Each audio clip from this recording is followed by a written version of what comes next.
રાજકોટના ઉપલેટા તાલુકાના મોજ નદી પર આવેલ કોઝવે પર જોવા મળ્યા છે મસમોટા ગાબડા।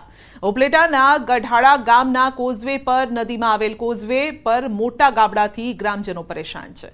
કોઝવેમાં મોટા ગાબડા પડ્યા છે। વાહનો એસટી બસ સહિત બંધ થઈ ગયા છે। તમામ વાહનો નાના વાહન મોટા વાહન તમામ બંધ પડી ગયા છે અને 10 કિલોમીટર ફરીને તેઓએ ચક્કર મારીને આવવું પડે છે કારણ કે આ રસ્તો આખો ધોવાઈ ગયો છે। આપ જોઈ શકો છો કે આખો માણસ સમાઈ જાય એટલા મસ મોટા ગાબડા પડી ગયા છે અને છેલ્લા ઘણા વર્ષોથી અહીંયા વરસાદ બાદ આ સમસ્યા સર્જાય છે। સમસ્યાનો ઉકેલ ન આવતા વર્ષે પણ પડી રહી છે મુશ્કેલી।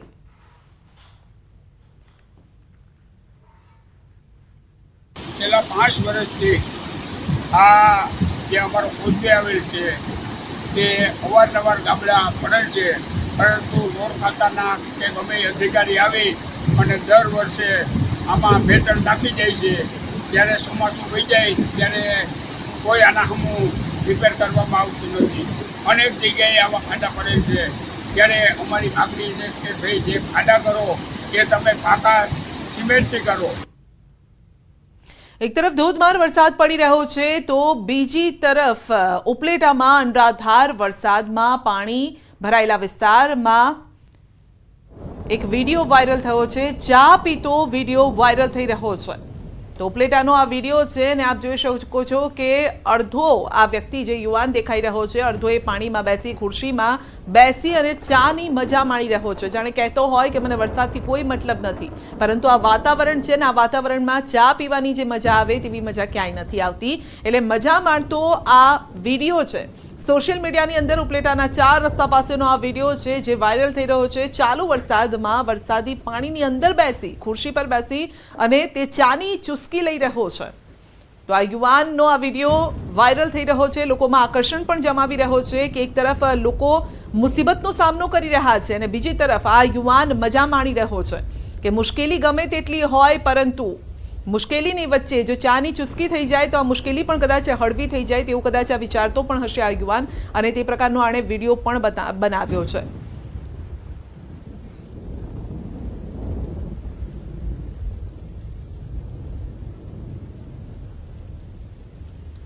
तो राजकोटना उपलेटामां वरसादना कारणे नुकसानी मामले कलेक्टरनुं निवेदन सामे आव्युं छे। कलेक्टरे કહ્યું છે કે ખેતીવાડી વિભાગ આરએનબી વિભાગ દ્વારા સર્વે કરવામાં આવ્યો છે।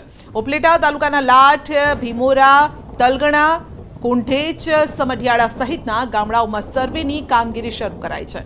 ભારે વરસાદના કારણે જે લોકોના ઘરમાં નુકસાન થયું તેનો સર્વે કરવામાં આવ્યો। 8 દિવસમાં સર્વે કરવામાં આવશે તેવી પણ સરકારની ગાઈડલાઈન હશે, તે મુજબ સહાય મળશે।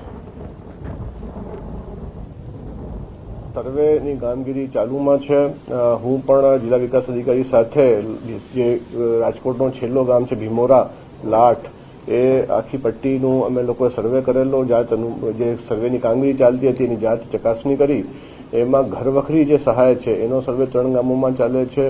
આ સિવાય RNB panchayat RNB state national highway પણ પોતપોતાની સડકોમાં જેટલું નુકસાન થયું છે એનું આકલન કરી રહ્યા છે। ખેડૂતો માટે જે પાક ધોવાણની જે વાત છે એનો પણ ખેતીવાડી વિભાગ દ્વારા સર્વે કરવામાં આવી રહ્યું છે। સાબરકાંઠાના હિંમતનગર તાલુકામાં વરસાદી માહોલમાં દિવાલ પડતા 2 લોકોના મોત થયા છે। ગામ ભોઈ પાસેના રાજપુરમાં વરસાદમાં દિવાલ ધરાશાયી થઈ છે। રાત્રિ સમયે દિવાલ ધરાશાયી થતા સૂતેલા માતા અને 4 વર્ષીય બાળકનું મોત થયું છે। કાચા મકાનની દિવાલ ધરાશાયી થતા બંનેના મોત થયા છે અને રાત્રિ સમયે સ્થાનિકો સારવાર માટે હોસ્પિટલ તેમને લઈ ગયા હતા। માતાનું સ્થળ પર તો બાળકનું સારવાર દરમિયાન મોત થયું છે।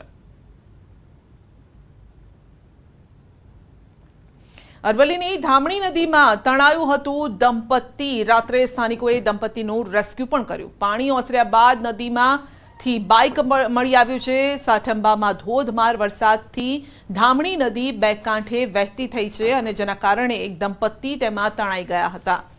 જો કે તેમનું રેસ્ક્યુ કરવામાં આવ્યું ને હવે તે બાઇક પણ મળી આવ્યું છે।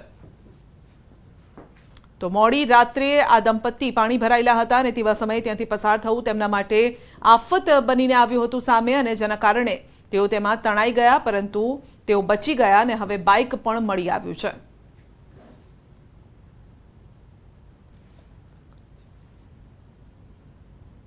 તો કચ્છમાં માતા પિતા માટે લાલ બત્તી સમાન ઘટના બની છે. ખાડામાં ડૂબી જવાથી 2 બાળકોના મોત થયા છે. ગાંધીધામમાં અપનાનગરમાં આ ઘટના બની છે. કન્સ્ટ્રક્શન સાઇટ પાસે ખોદેલા ખાડામાં પડી જવાથી મોત થયું છે અને કન્સ્ટ્રક્શનનું કામ ચાલતું હોવાથી અહીં ખાડા ખોદવામાં આવ્યા હતા. બાળકો રમતા રમતા તેમાં પડી જવાથી બંને બાળકોના મોત નીપજ્યા છે. ચોકીદારનું કામ કરતા શ્રમજીવીના પણ મોત થયા છે.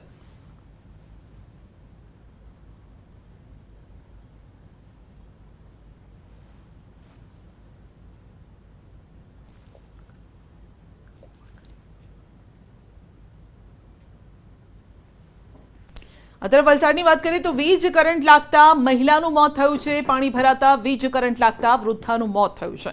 દરવાજો તોડી ફાયર બ્રિગેડની ટીમ ઘરમાં પ્રવેશી. 108ની ટીમ પણ સ્થળ પર પહોંચી વૃદ્ધાને મૃત જાહેર કરી. મૃતક વૃદ્ધા કોરી હેન્સર નિવૃત્ત ટ્રેન કંટ્રોલર હતા.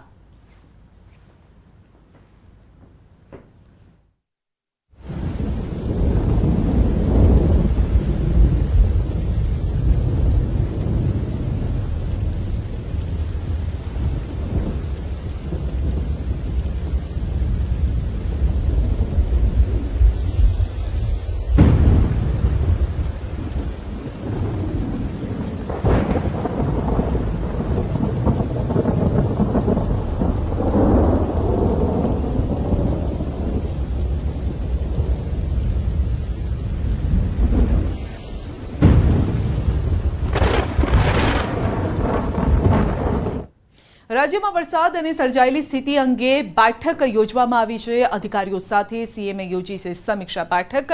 ઇમરજન્સી ઓપરેશન સેન્ટરમાં સીએમની આ સમીક્ષા બેઠક યોજવામાં આવી છે. કારણ કે છેલ્લા દિવસોથી જે રીતે વરસાદ વરસી રહ્યો છે, અનેક જગ્યામાં પૂરની પરિસ્થિતિ છે, ઘણી જગ્યાએ પાણી ઓસર્યા નથી, ઘણા લોકો ઘર વિહોણા બન્યા છે. તો આવા સમયે સ્થિતિનો તાગ મેળવી અને સીએમ બેઠક કરી રહ્યા છે. અધિકારીઓ સાથે મુખ્યમંત્રીની આ બેઠક છે. અનેક વિસ્તારો પાણીમાં ડૂબી ગયા છે. એવા સમયે સ્થિતિનો તાગ મેળવી જરૂરી સેવા આપવા માટે કહેવામાં આવી રહ્યું છે.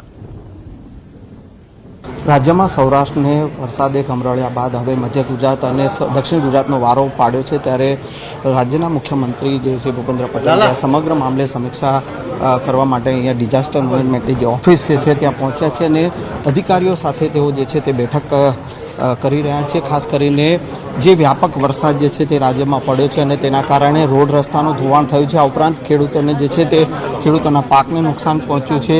આ ઉપરાંત જે પશુધનને જે છે તે નુકસાન પહોંચ્યું છે. એટલે આ સમગ્ર મામલે જે છે અલગ અલગ જે અધિકારીઓ સાથે છે મુખ્યમંત્રી ભૂપેન્દ્ર પટેલ જે છે તે બેઠક કરી રહ્યા છે અને આ બેઠક બાદ જે છે તે ક્યાંક ને ક્યાંક